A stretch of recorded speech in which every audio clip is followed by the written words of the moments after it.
Okay. So that should be recording now. Yes, excellent. Okay, it is. So wonderful. Right. So Kevin, are we in? Yes. Yeah.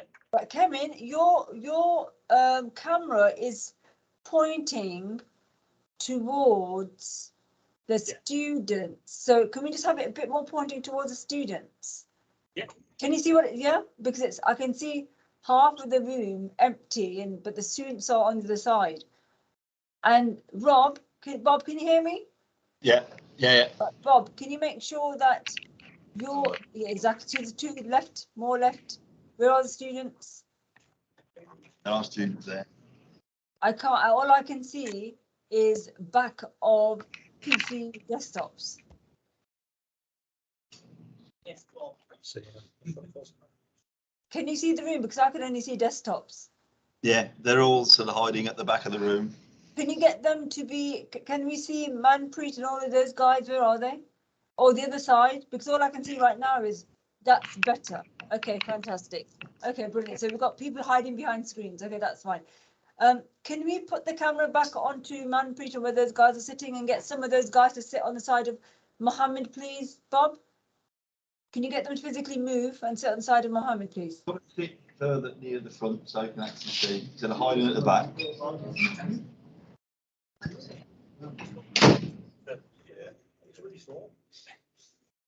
Excellent. Okay.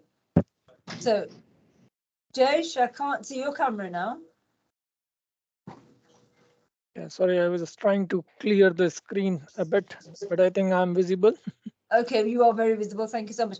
Okay, so without further ado, it has gone past 9 here this morning. Good morning, everyone. We have level 3 students, year 1 and year 2 with us, Jayesh, this morning.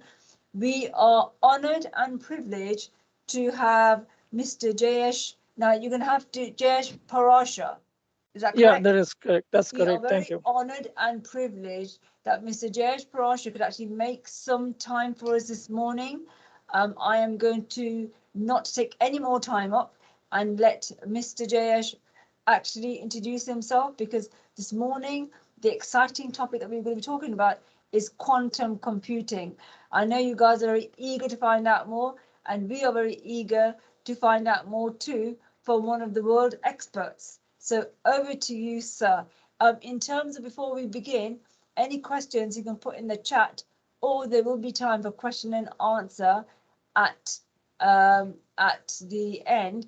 At 10 o'clock, there is a fire alarm practice that goes off. So nothing to worry about. Just stay where you are. The alarm will probably go off for about 30 seconds. But from after that, we'll continue our session. But over to you, Mr. Jayesh Parashar. And Jayesh is actually sitting in India right now. And the time in India is nearly 2 p.m. Is that right? That is correct. It's 2 p.m. Okay, and the session is being recorded so that in the future we can actually use Jayesh's expertise with other students that we have in the college across the board. Okay, over to you, Jayesh. Thank you so much for joining us this morning from India. Thank you, Kaushal ma'am, and welcome everyone. So I would need your kind attention, and the topic that I'm gonna talk about, is uh, believed to like bring the fourth industrial revolution. So it would be good if you could be able to gather some information from this session. And about myself, so I have around 24 years of experience in IT industry. I have been associated with quantum computing from 12 years. I'm a designated cascade advocate from IBM. I work for like a multinational called DXE, and I'm also a certified quantum professional, and I did like almost 11 different certification on quantum computing and quantum mechanics. So I would like to share my screen, and I will just start going through this presentation. And please keep your questions for later. It's an like immense topic. What I would like to cover, I wanted to name it like introduction of quantum computing, but and then decided to name it as a fundamental of quantum computing, because we are going to talk about fundamentals That is what my expertise and my objective, that whenever we talk about subject, we make sure that we make the fundamentals very clear. If the fundamentals are not right, then we are never able to build a further concept over that. So in today's the session, we are gonna, this is the agenda. We will go through the definition of computer and computation and meaning of how it is related with the underlying physics. Then we'll see like what are computers, laptops, supercomputers, smartwatch, what principles those are based on, and how could we build devices which are like more sophisticated, and what kind of physics is available to us to make those devices. Then we will come to the point that what are the limitations with the current computing process and current computing model that we call the classical computation. What are the motivations like behind the quantum computers? What kind of problems it could solve? And then we'll talk more about the fundamental unit of quantum information that we call qubit. So we'll take a look at that. We'll discuss the superposition, interference, and entanglement. Those are the basic tools provided by the quantum mechanics, the framework called quantum mechanics, and how we could make use of these tools. How could we like use our creativity and build something better for humanity and the world. So then we will talk about the power of qubits. We'll see like how powerful it is if we have just like 100 qubit computer. And then we will, based on our learning today, will try to define the quantum computing or the algorithm by ourselves. Like how can we define best? And then I'll explain you like how the quantum computation has come forward in last 50 years.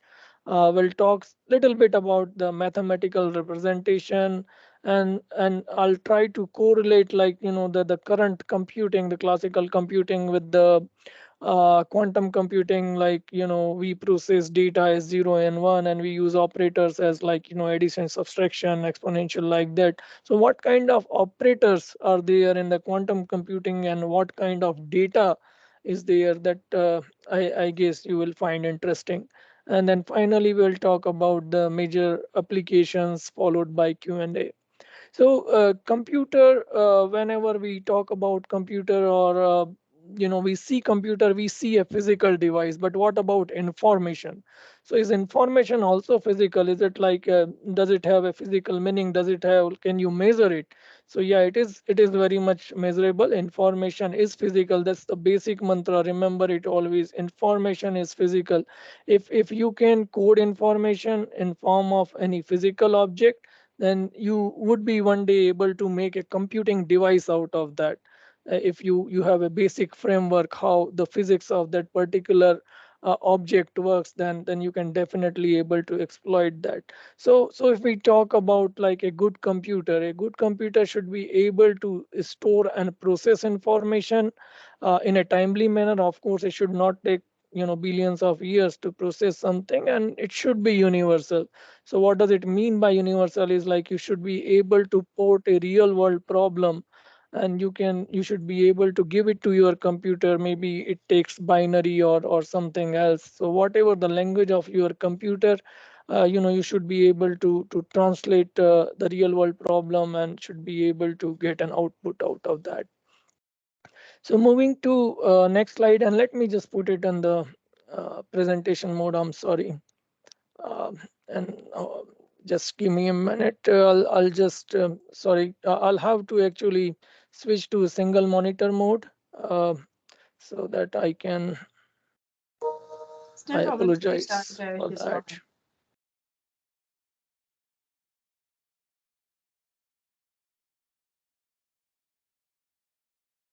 So hopefully the presentation is still visible.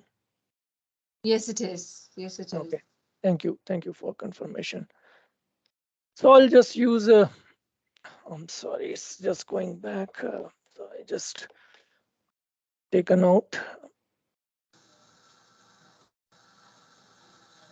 I just taken out my second monitor. Sorry. So I'll just switch. I'll use a laser pointer, uh, and we are at the and fourth slide. So what is we are talking about physics, right? So if we look at everything, that surrounds us, every physical object, we can divide this physical objects broadly in three categories. The objects which are very large, and we know, like we can understand the behavior of these objects with the general relativity, the relativistic mechanics that we call. Then the object of the medium size, those are the object we interact in our daily life, like humans, vehicles, household, like insects. So those objects we understand best because from our birth we look at them, we interact with them, and we know how they behave. And we also know, like, the Newtonian physics is able to explain and predict accurately about their path, their position, their mass, and other properties. So this we can understand with the classical mechanics. Now the third category is the object which are very small in size and small in mass. So those includes like the atomic and subatomic particles, even sometimes molecules. Though, so when, like,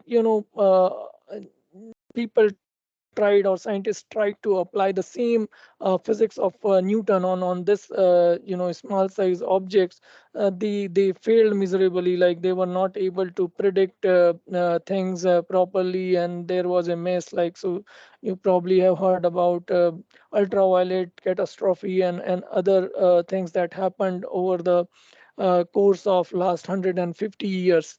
So then, in last 125 years, our scientists have developed, physicists and mathematicians, they have developed a theory, and we call that theory the quantum mechanics. So quantum mechanics is a, like, set of principles that best define the behavior of objects of very small size. And we are just talking about a small size here, but if we add also the speed, if this object travels with the speed comparable to light, then we'll have to, we have defined a different theory called the quantum field theory, and we'll have to use that. But for our topic today, we will stick to quantum mechanics. So we are going to build devices out of, very small. And why we have to do that? So let's see. See, you probably have heard about the Moore's law.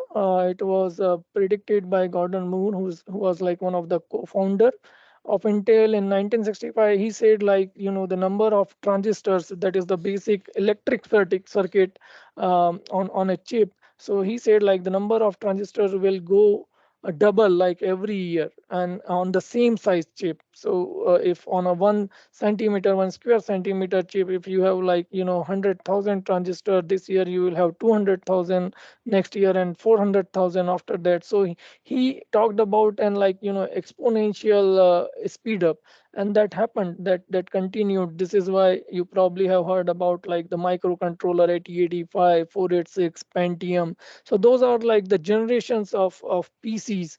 And I have witnessed, and many of us, like, who are in like 40 and 50s, they have witnessed this revolution. So the cost of computers have decreased, the power has increased.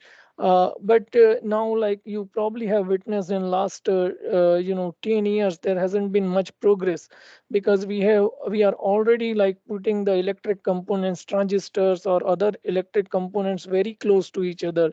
Those are in the range of nanometer. So that is something, where the rules of classical physics at this distance of nanometer, the rules of classical physics no more apply. You can think of a situation where, like, electron is a negatively charged particle. You have a NPN transistor, and you have created a potential electric barrier for electron. Then all your calculations are based on that the fact that electron is not going to pass that barrier. But there is a phenomena in quantum mechanics that allows electron to have the wave behavior, and electron can easily jump a barrier that looks impossible in the classical sense. So we cannot like put or cram more and more transistors or electric components in the same size chip anymore. We cannot go further down. It is not going to give us any value, like it's just going to produce lot of hit and no calculation at all. So this is the one reason that like it seems like we have come to an end with the this ever increasing powerful computers. By just cramming more and more electric components, that's not possible anymore. So why do we need more power? So we know like we are still surrounded by a lot of issues, like and we know the problems in our day-to-day life. We know diseases, we know epidemic has caused a lot of problem. We still do not have an accurate drug. How do we cure cancer? How we like increase the speed of our spacecrafts? How do we solve the problem of hunger? We are like so many people, so the weather is very unpredictable. So all these problems are the real world problem, and when you convert it in a mathematical sense, that we can give it to a computer so that computer can simulate or find a solution. The classical computer is unable to do that. That the problem is with this kind of issues, this kind of complex issues, is that if you have the input of very small number, it can produce output. But if you have input that is large, the resources that it takes, the classical computer takes. And when I'm talking about resource, I'm talking about the steps, memory and energy. That requirement grows exponentially. So if you have number of inputs 2, it will go 4. If you have number of inputs 4, it will go 2 to the power 2, 3, 4. So if you increase the n, that is the number of bits that you input, the resource requirement grows as a number to the power of n. So when n is in like on the exponential, you cannot resolve that problem for a very large input. And one of that example is the factoring of the prime product. This is a one-way function, and it is the backbone of our RSA algorithm. So right now, whatever we are doing, like a online meeting or a bank transaction or a government secret or anything that we see in our computer, we see HTTPS. So it is behind the security behind that is an RSA algorithm, and that is based on the one-way functions. That tells you like if you have two prime product, it is easy to calculate their product, but it is difficult. Given a product, it is difficult to find the prime numbers, those have constitute that number. So this is one an example that you cannot solve this problem for with a classical computer. This is why we are using it as a like our encryption backbone. We know like no supercomputer can solve this. Like given a prime product of 2000 or 2000 digit prime numbers, even a supercomputer is going to take like thousands of years to get the constitutes of that. So the major, once again, the motivations behind that, behind the quantum computing, is the problems that we cannot solve and the limitations that we are reaching out to with a classical computer. So what is a qubit? What is a quantum bit? We all know bits, like So bit, classical bit or bit is a physical object that can be either 0 or 1. It's like your coin, that is either heads or tails. But qubit is different. So qubit, and whenever we talk about the quantum information, when we are talking about qubit, it is an object that gives the quantum information. We use this spatial notation. It's like if you see a bar and a greater than sign, so this is just a symbol inside it. It's a 0 or 1. So we call this a quantum information or the quantum state. So we call it a 0 state and 1 state. When we are talking about bit or qubit, we are talking about a two-level system. So bit is our classical two-level system, and qubit is our quantum two-level system. But the difference with qubit is that it can not only be in 0 or 1, it can be in 0 and 1. So if you see all these arrows, which are going in different directions. So if I'll take it as a circle, I'll tell you like how we even take the qubit, how we can graphically represent a qubit as a sphere. But let's talk about a circle only now. So we see like there are pointers going on the surface of this circle, and each point on this circle represents a unique state. So there are infinite points on this circle, and each one of them is representing a unit mix of 0 and 1. And please pay attention, I'm saying a mix, it means it is a 0 and 1 together. So you can probably now think about, probably have started thinking about, if we can represent like um, multiple information, like a qubit could be in like two levels together, why can't we use it? So that's good if you have started thinking about that. So this again, once again, the information is physical. So in nature, we have several physical objects that can be used as a qubit. It could be a cavity in a diamond. It could be like an artificial atom, or if we talk about nature, it could be like electron spin. So those are the objects that we are trying to use in the quantum computers, and we'll talk more about that, because we already have quantum computers as good as like 256 qubits strong, and what kind of qubits we are using there. So coming to next slide. What kind of tools, when I mentioned about the physics, I said like we could, whenever we have a new physics, we can make a computer out of that. So what kind of computer we can create from quantum physics, like, I mean to say, like what tools quantum computing offers us, so that we can create something different, and we can solve problems long unresolved. So one of that tool that quantum mechanics or quantum computing offers us is the superposition. So we just talked about superposition. Superposition, principle of superposition tells us that a quantum mechanical system can remain and represent multiple basis states simultaneously. So what do we mean by the basis states? So basis states are 0 and 1 in case of qubit. If we have a qtrit, if we have a system that, like let's think about a system that is composed of two qubits, then we have the four basis states. So what superposition allows a quantum object to remain not only in one of the basis state, but all of the basis states together. And then not only it keeps the superposition, you can apply some kind of operator, you can apply an operation and transform like the states to another states.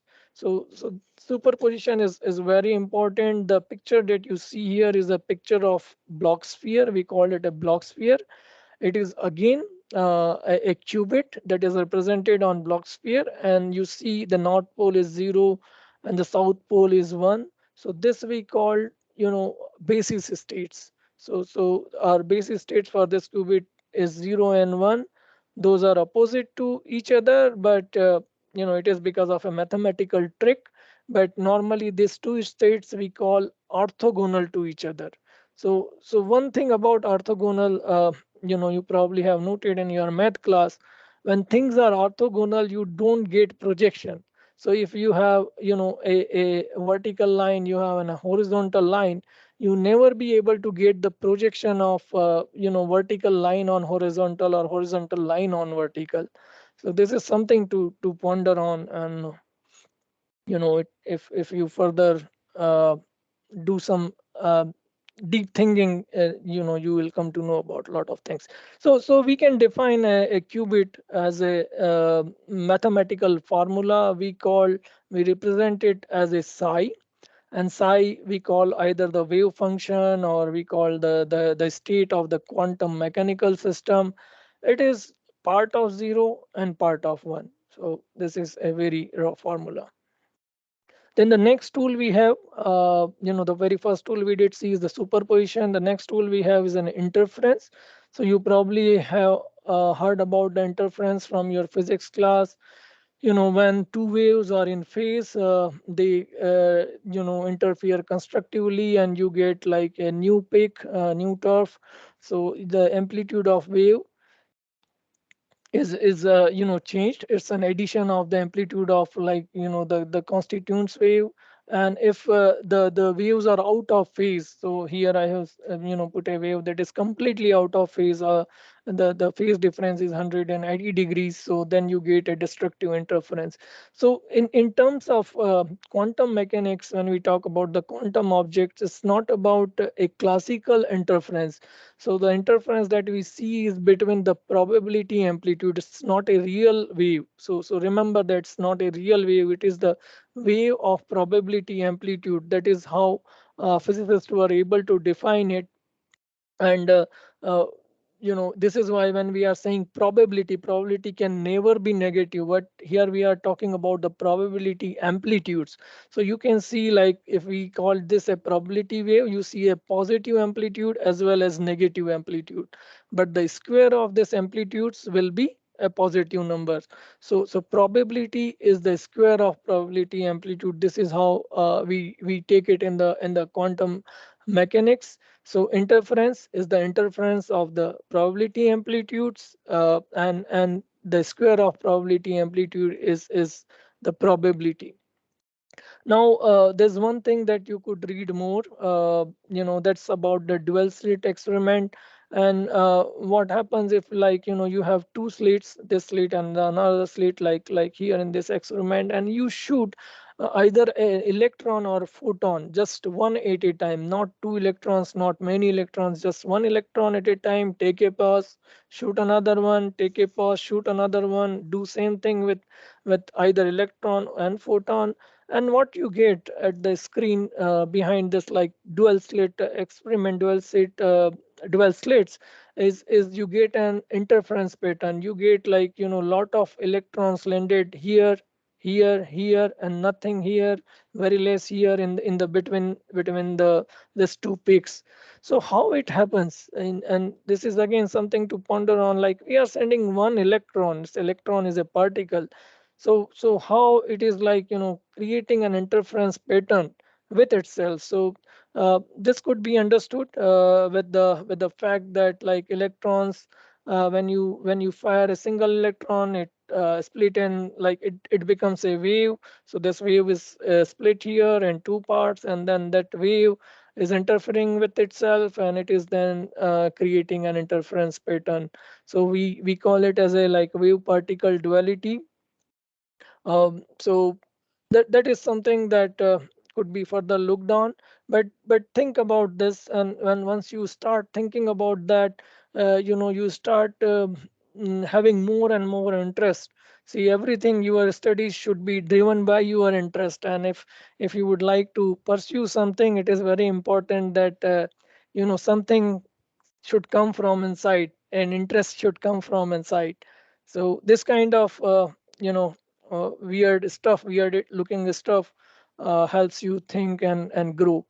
So the third tool that we have in our arsenal of quantum mechanics is the entanglement.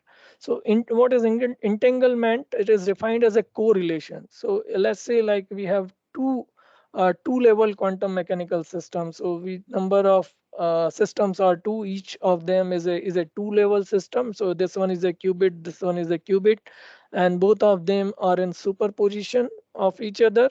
Then there exists a correlation between these two qubits, that if you measure one of them, then other one is measured nowhere where it is. Like, so you can prepare this two qubits, you can create an entangled state. So this is like no more, this will remain a one particle system. It will become a two particle system or two qubit system. Then you can send one qubit on the one part of galaxy, one side of galaxy, other qubit to the other side of galaxy, anywhere in universe. But still this two would be correlated. And it's not that like you have two hand gloves and in one box you put left hand glove, another one is obviously right. So it is not that kind of correlation. That correlation is something that is not defined, that cannot be defined by the by our classical thinking, and we are still trying to figure out how it works. But basically each of this qubit, the output of each of this qubit is random. It's not defined. That there is no value until you measure, so it is not defined.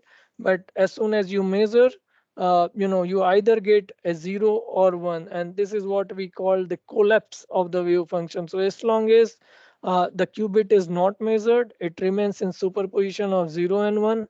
As soon as you measure, it will either be 0 or 1. And as soon as on the one part of galaxy you measure it, the result on the other part of galaxy that you cannot communicate instantaneously, it will take you like 100,000 light years even to send information with the speed of light, there. But instantaneously the other qubit will collapse as per the correlation. So if you initially set up the correlation as 0 0 and 1 1, then it will collapse accordingly. So Einstein called it the spooky action at a distance, and it could give you again. It's like interference, superposition. It can like give you some ignite. How it is possible? Does it mean like that we are all connected? And we are all connected in another dimension, or the space does not have any meaning? Because if there is an instantaneous connection, and why to travel, like why to spend so much amount, and why can't we just teleport things like the Star Trek or something? So this is something real. uh, we cannot like send information, but we know that the correlation is real. So I encourage you to read more about that. One thing in terms of quantum computing, if we have a problem that we'll try to solve on the classical method, classical computers, on quantum computers. So in quantum computers we can get an exponential speed up only if we use entanglement. So entanglement is very important. It is between more than one qubit. It's a special correlation, and whenever you measure one qubit, other one is certain to collapse. So I'll just wanted to tell you, give you a glimpse of what qubits are capable of. So if you have like, let's say 64 bits, then how many numbers like you can store? You can still store one number that is like 64-bit long, right? So that number could be either 0 0 0 64 times, 1 1 1 64 times, or some combination of 0 and 1 64 times. But at a time you can have only one value in 64 bits. But what will happen if I'll give you a 64 qubits, a combination of 64, a system of 64 qubit, then you can represent all 2 to the power 64 combinations at once. So each of combination will have a probability amplitude associated with that, and that probability amplitude will be equal to 1 divided by square root of 2 to the power 64 mathematically precisely. But what is important is to understand that you can have 2 to the power 64 is equal to 1.8 into 10 to the power 19 combinations. That is more than double the number of sand particles on all the beaches and desert on planet Earth. So this type of combinations you can represent only with the 64 qubits. So then it is possible that you can perform this many calculations all together in parallel, if you have a quantum computer capable enough. Let's see an example. So here we have a maze, a very simple example, not up to the mark, but easy to understand. So if you try to solve this maze with a classical computer, you do like one step, you come to a halt. That is step done. You take another step, you try to find if this path is taking you to the destination. No, you do like it again and again until like you find a path that takes you to the end of the maze. But in case of quantum computing, you could just solve it in a single step. Like you explore all the paths because now you have a superposition, right? So you explore all the path together, and you will in just one step you will be able to find the solution of this maze. Now, you probably have heard about the many world interpretation and that, like, the Marvel multiverse. And believe me, it has nothing to do with the real science. It's taking kids away from science seriously. But the many world interpretation is a real mathematical theory. And in fact, the many world interpretation tells us that all the calculations that happens in parallel does happen somewhere. So it does support multiverse, but not in the way that is shown in science fiction. So, Aman, we did some learning today. So let's try to define like quantum computing based on the tools like of superposition, interference, entanglements. Let's try to define quantum computing and what is quantum algorithm. So the way we define quantum computing is like we are going to manipulate the probability distribution, or we would rather say, sorry, the probability amplitude associated with different states, and we'll try to increase the probability amplitude of a favorable solution. So how do we define? So we can define it like that: a quantum computer is a device which is designed to take the benefit of superposition. What superposition is? Superposition is the property of system to be remain in multiple states simultaneously. Then this superposition allows us to to perform computation and parallel to each other. So we are there yet. Now, which of the computation, which path is our favorable path? How can we increase its probability amplitude? So we use some like manipulation, like we do in the classical computing. So we use some operators that we call gates. So we use those gates to manipulate to manipulate and increase the probability amplitude of our favorable solution, and at the same time the probability amplitude of our non-favorable solutions will decrease at the same time. Why? Because probability is always conserved. The probability, if you take the probability of all possible solution, that should add up to 1. Now, in the same way, we can define quantum algorithm. So, what would be the quantum algorithm? You can define it yourself now. It is a method or program that gives you a way to manipulate, the states and probably amplitude associated with a quantum calculation. So how and you can actually read this again and again if you don't understand. But I have put lot of material. I won't be able to go through it, everything of it. This is why my slides are like kind of crowded, but hopefully it will help. So in last 50 years, how the things have progressed, and it is a very good opportunity. It's a window of opportunity where, like students, especially high school students or students in college, they can enter in this field. But it was like the field was conceptualized in 1970. The famous Nobel Prize winner physicist Dr. Richard Feynman, he met with other few people at IBM in a conference in 1972, I guess.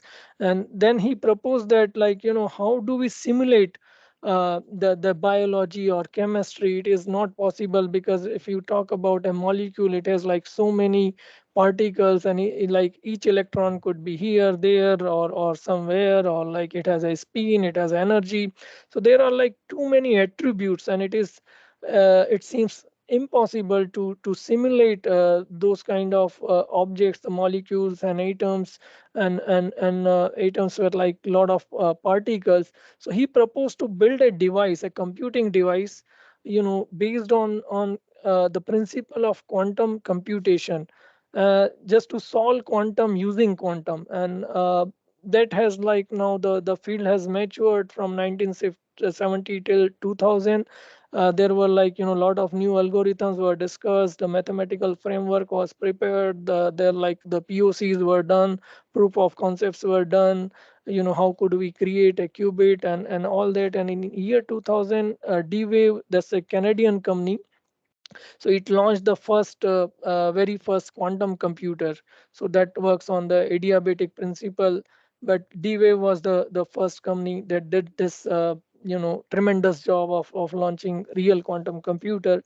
And then in 2016, IBM actually they put the gate model of the quantum computing gate model gate quantum computer based on the gate model on cloud, and they were the very first one to do so. Now like today we have 20 plus quantum computers from IBM available on cloud. You can experience them, you can work with them.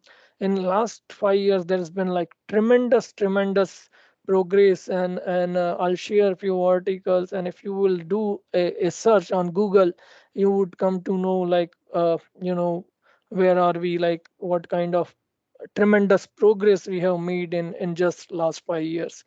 So there are other companies also in race, Google, of course, Microsoft, IonQ, Rigetti, Honeywell, and there are many more. IBM is now even promising to build a 4,000 qubit strong quantum computer by 2025. So last year they launched a quantum computer with 127 qubits. So remember the 64 qubit thing? I told you we have a real computer that works on 127 qubits as of today. So let's look a little bit more on the qubits. It's a very important thing. So we know we can display the state of qubit or the wave function or state as a psi. We put it under this bracket, this gate notation, a bar and a greater than sign. Then these two numbers are here are the complex amplitude. Those are the complex numbers, and 0 and 1 are the basis vectors.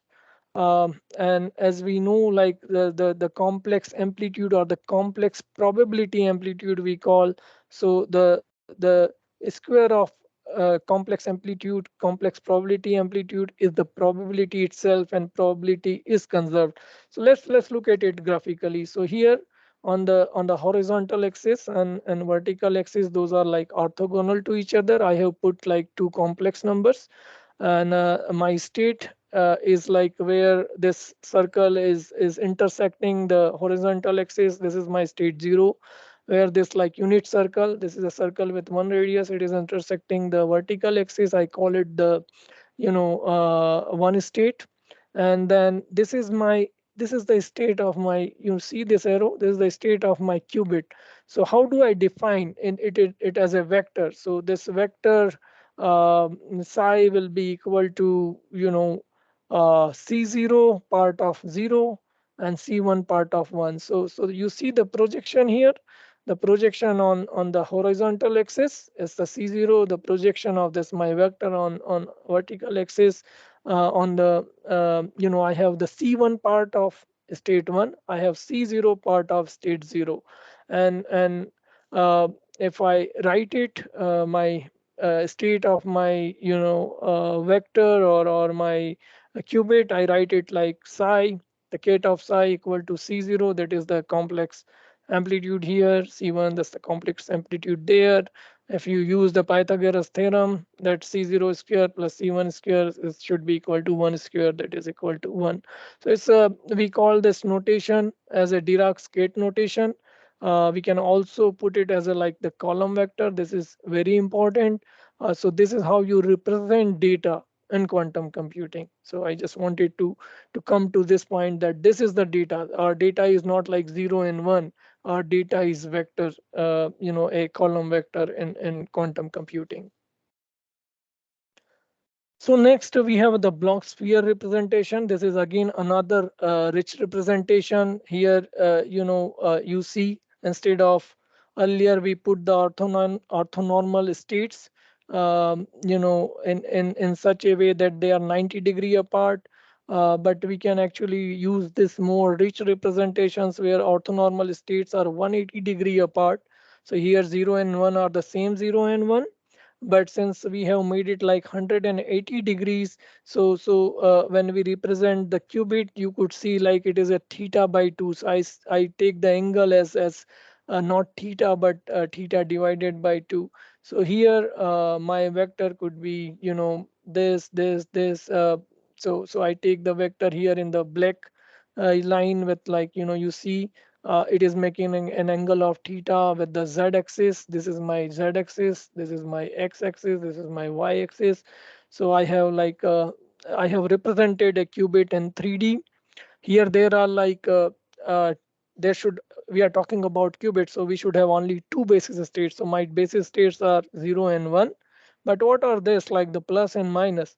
So these are again my basis states. So I can represent a qubit either in 0 and 1 as a combination of C00 plus C11, or C0x, sorry, C0 plus and C1 minus, or like some D0 plus, D0I plus, D0I minus. So I can use any of this basis. So my basis states, since we are talking about qubit, will always be two, but this could be my basis, this could be my basis, this could be my basis.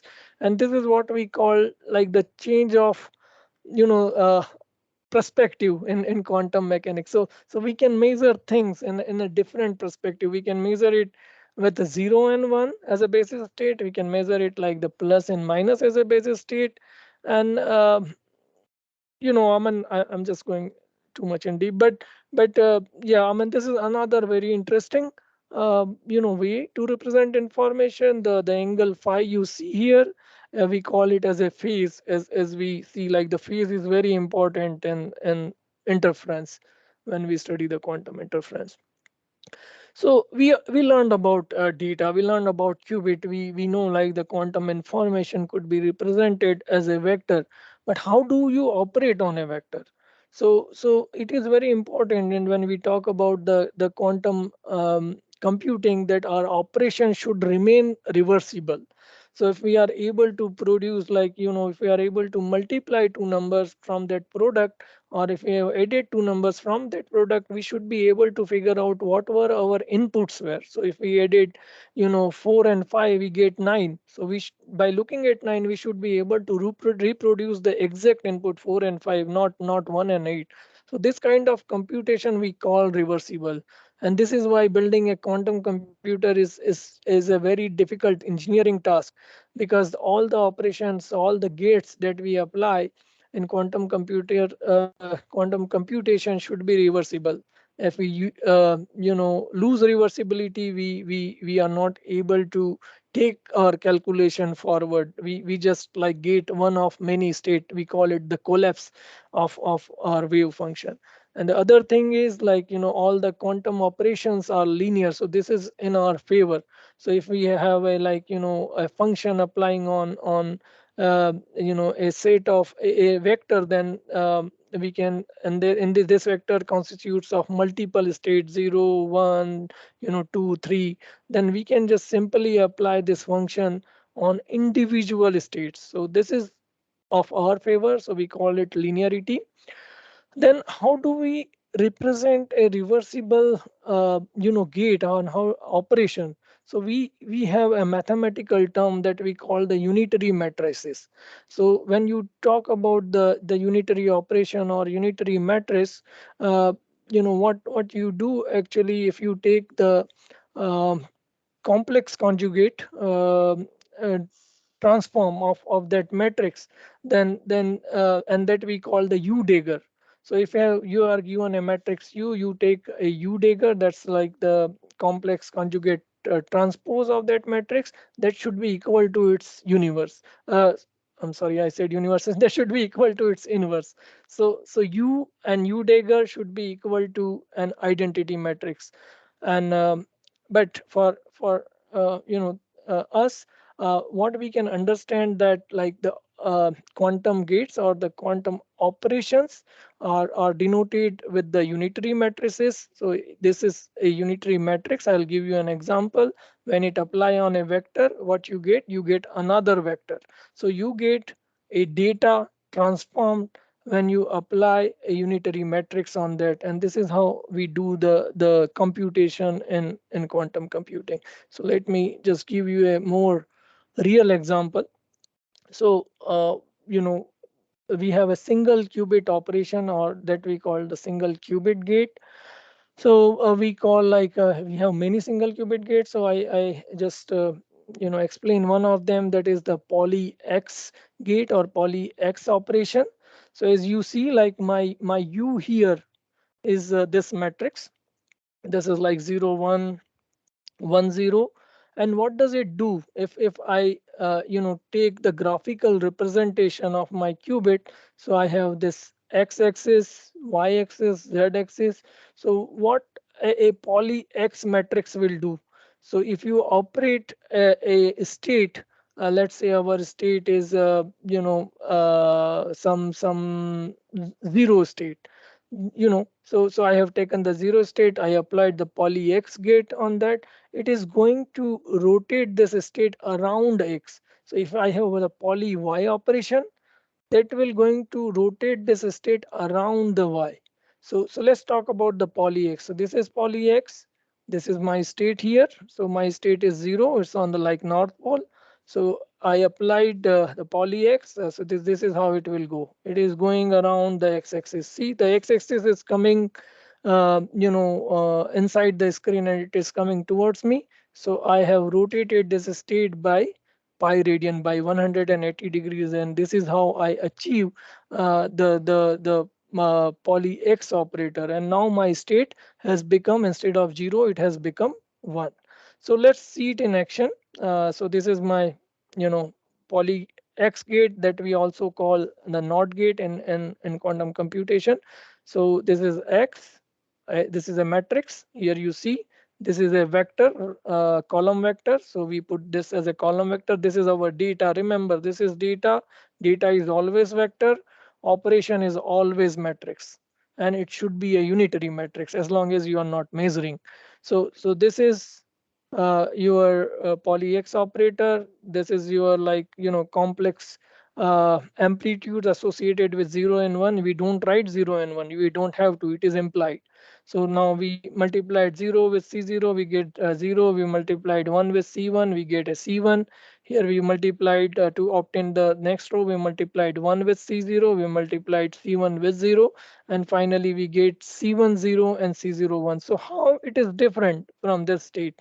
You probably have noted that the complex amplitude associated with state 0 is now associated with state 1. The complex amplitude which was associated with state 1 is now associated with state 0. So we have achieved a NOT operations. So most of the single qubit operations are like, rotation by some angle around some axis. That's all it is.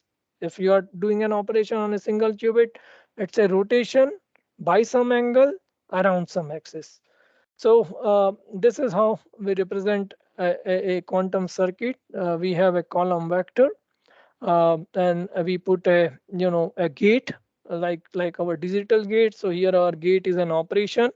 So when we process this state with this gate, we get a final state that's a not state of the original state. So coming to applications of quantum computing, there are many applications. As I mentioned, that it seems like we are prospering, but we are not. We know that the humanity is not prospering. We just have come out from a natural or man-made, I'm not sure, but it's a disaster and epidemic. And we have lost many lives. We know many people are living in poverty. There are many um, vulnerabilities that we face every day. Cybersecurity is one of them. We see cyber attacks every now and then. You probably have heard about a term called harness today and decrypt tomorrow. So it seems like some agencies are just collecting data. So whenever a technology is grown, they can just simply decrypt the data that they have collected. So this is a major challenge. This is where like quantum computing could play. It can break as well as it could give the new encryption techniques that we call BB84, E91. Quantum computing has major, like the quantum sensors have major application in defense and aerospace. You probably have heard about a challenge that UK government put last year. It has come from the UK Department of Defense, where they put a challenge that how could we use quantum computing in the area of defense. Then Yeah, definitely in drug research, finding new drugs and medicines, understand protein folding, curing cancer, other like, life-threatening diseases. So all those could be done in a much efficient way and much quicker way using quantum computing. Then it has application and inventory optimization, supply chain, logistic. You always have things where you need to send some stuff that will cost you less, or if a guy from DHL has to deliver like 1,000 parcels, what is the best route where he is gonna burn the less fuel, or how a plane will like consume the less, uh, can travel the most efficient way and all that. Then we have applications in machine learning. We can like, instead of doing expensive experiments in the laboratory, we can just simulate that on a computer. Like if some we are able to simulate something similar to Big Bang. So that's an achievement, like using classical computers, right? So can we do it better? Can we simulate something else, the creation of universe with quantum computing? So those are the things where quantum computer can really help. It can help when like predictions in the financial market, the analysis and mitigation of the risk, portfolio optimization, how you put your portfolio so that you will get the best return, and of course on like the business analytics and the fraud detection. Coming to chemistry, like we can find new composite materials that can give strength to our spacecraft, that can give, and rechargeable batteries are like another hot topic, because we want batteries for our cars that can charge faster, that those could be safe, those won't burn you and or your vehicle. So all those research is still, I mean, is already in progress. IBM is working with several companies on this, how we could like create new material for battery, or how could we increase the efficiencies of this battery, so they can compact batteries can like store more power. We need the food security. So we are looking for ways, we are trying to decode the nitrogen fixation process. If we are able to decode it, and it is being said that it only requires like some 2000 qubits, 1000 to 2000 working qubits to decode the nitrogen fixation. So maybe we are on the verge of some major breakthrough. So if we'll be able to decode the nitrogen fixation, we'll be able to make fertilizers in a much efficient way. Right now, all the uh, you know uh, chemicals, or you could say like production of fertilizers cost us a lot in terms of environment. So it is like almost 1 to 2% of global warming that we see is like due to the very inefficient process of making of fertilizers. But those are important. We need the food security. Then we can use it in like insurance. And so overall, if you will go through these cases, you will determine that this is why I said, like it is going to bring the next industrial revolution. No field will remain untouched by quantum computing. Why we need quantum computing, I just mentioned that, so I just wrote a paragraph. But we definitely need it to save people, to save environment, to progress further, to take mankind to another planets, to find cure for diseases. And there's one more thing that we probably don't know, what would be the applications, all the applications of quantum computers. Why? Because this is where we are. If you look at this picture, this is the picture on the left hand side, the picture of the very first computer. This was like a size of a like big room, lot of moving parts. This was a picture from 1947. And this is the classical computer that time. This is the quantum computer. Still look neat, right? So this is a quantum computer from 2021. So we just started our journey. Uh, and at that time, 1947, nobody has thought of like using GPS or smartphones. So where like this is where we are now right now. So we probably don't even know what would be the applications of quantum computing, and we would uncover more and more applications when we see this devices practically used in next few years. This is the IBM development roadmap, and it was just like revealed like 3 days ago. It was different few days ago, but now they are promising they already have the Eagle processor. Sorry, I just need some water. So they launched the Eagle processor last year, and now they are saying that they would launch a 4,000 plus qubit system in year 2025. So this is where you see here. So you know this is the plan of IBM, and they have been working in harmony. They are building like entire a full stack quantum computings from hardware to software. From like you can even program the pulses that controls their quantum hardware. So it is a nice thing to check, and we just don't want to talk about only IBM. So I have put here all the state of art quantum computing devices with their vendors. So we have the gate model of the quantum gate model quantum computers that is offered by IBM. They are you know, it is even given on the pay as you go model. So you can in fact rent one on the cloud and do your computation. The technology is mentioned here. The software that they use is mentioned here. So we have IBM, Google, IonQ, Rigetti, Honeywell. Intel is not far. They are using actually two types of qubits, superconducting, and the other one they call like the uh, uh, they call it the quantum dot or spin qubit, electron spin qubit. So they are researching, but right now of course it seems like the IBM is the leader. The other one is like the company that started it in like year 2000, but they use the different type of quantum computers. They use the quantum annealing, and it's called the adiabatic quantum computation. So they recently they launched their 5000 qubit device.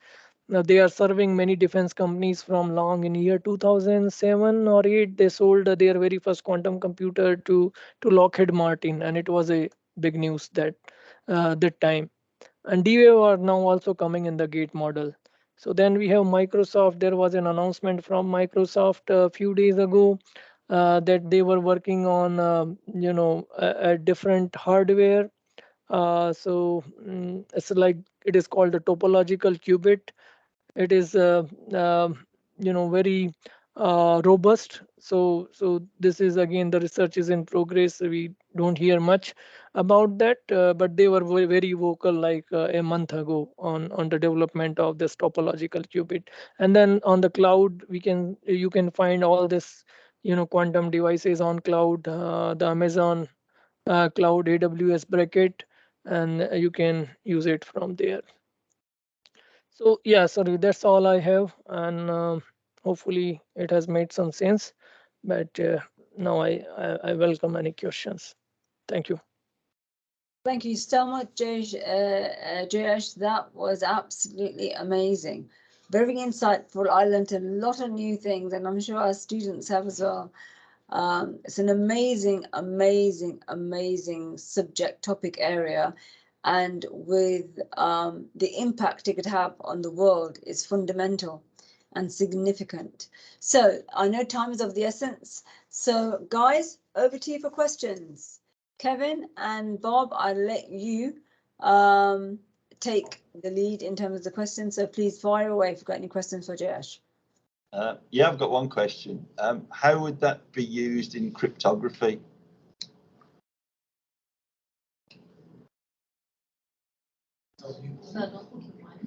On mute. Sorry Just about you that. know, Sorry about that. So quantum computers can break encryption, the RSA. There's an algorithm known as like the Shor's algorithm that has been proven. The only problem is that we don't have that kind of hardware. And the other thing, like the way it can help us secure our data, is like we can use the encryption methods to which are offered by quantum computing, or the quantum techniques. Like, what happens when you measure something. I'll give you a very simple example. If you measure something, if you measure a quantum object, you measure a qubit, it will collapse. It will not remain in superposition anymore, and we take the benefit of that. And there's one more theorem in quantum mechanics that is called the no cloning theorems. It means that you cannot clone a qubit. So if you can probably clone 0 and 1, but you cannot clone a qubit that is in superposition. Now I'll give you an example how people listen to your data. There is a man in middle, right? So we call it a man in middle. So we are transferring some information, and an eavesdropper is listening or copying. So that copy thing is not allowed in quantum mechanics. So that's the one thing. Other thing, if you, as soon as you measure, that thing will collapse to either 0 and 1. So in order to listen or record something, you need to manipulate. The eavesdropper has to manipulate the quantum object itself. And then if you do a checking, like if you have sent like billion bits and you check on a million bit, out of that you will figure out that someone is listening. So the eavesdropper cannot remain undetected. This is how, and there are more complex protocol, uh, BB84, E91. I in fact did an implementation of E91, and I can share uh, the actually the real code. It's on my GitHub right here. But yeah, probably you got the idea. okay, thank you, Jayesh, for that. I've got some questions here. Bob said, you know the slide with the roadmap on. Is it possible to make that bigger? But Bob, we've got that presentation, so we can always print it out. But yeah, if you can make that slide bigger, then Kevin is asking, what are the main challenges you are facing in your work and in making it more readily available to the masses? So what are the main challenges you are facing in your work and in making it more readily available to the masses? See, there are two challenges, Bob, actually. One is the hardware, the development of hardware. It's a like hard engineering problem. And this is why like it did take so long. It like, probably 10 years ago, D-Wave was able to launch the superconducting qubit, but 10 years ago, nobody has thought that like we will get a quantum computer on cloud. Why it is so? Because of the same thing, like the superposition is delicate. So you have to actually create a superposition. You have to create put a device in superposition. You need to keep it away from all kind of disturbances. As soon as that device will be, and when I say observe, I mean like interact. So as soon as that device, that object will interfere, even with a vibration of a metro going by, or something else, it will come out of superposition, it will collapse. So that is an hard engineering problem. This is why, like, with the superconducting qubits, all these qubits are kept at like a temperature of the millikelvin, a millikelvin temperature. So it's like 20 millikelvin or so, different qubits. So you have to cool them down. So we use the dilution refrigerator. Now the scaling is a big challenge, because all these cables are coming out. Those are keeping things cool, and you have to design a cable that can sustain the room temperature, as well as like the temperature colder than the outer space. So there are multiple challenges, and not only IBM, Google, and everyone is working hard. They were able to resolve few challenges. Now the challenge is scaling. So they were able to build devices, but how to scale them, how to read, write, or measure. So you don't have to interact with them, but somehow you have to measure that. So you have to perform operations on that. So we were able to, like, this is why, few years ago, like 20 years ago, people were thinking like it is not possible to even make those devices. But things have, the way the technology has changed. We were able to build the things and also increase the number of qubits by a good amount. So I'm very hopeful. Hopefully I Okay, great. answered your question. Great, thank you so much. And another question from Kevin is, are IBM searching ways to cure cancer? For a cure for cancer? Yeah. Yeah. I mean, see, Uh, and there's a good story behind it.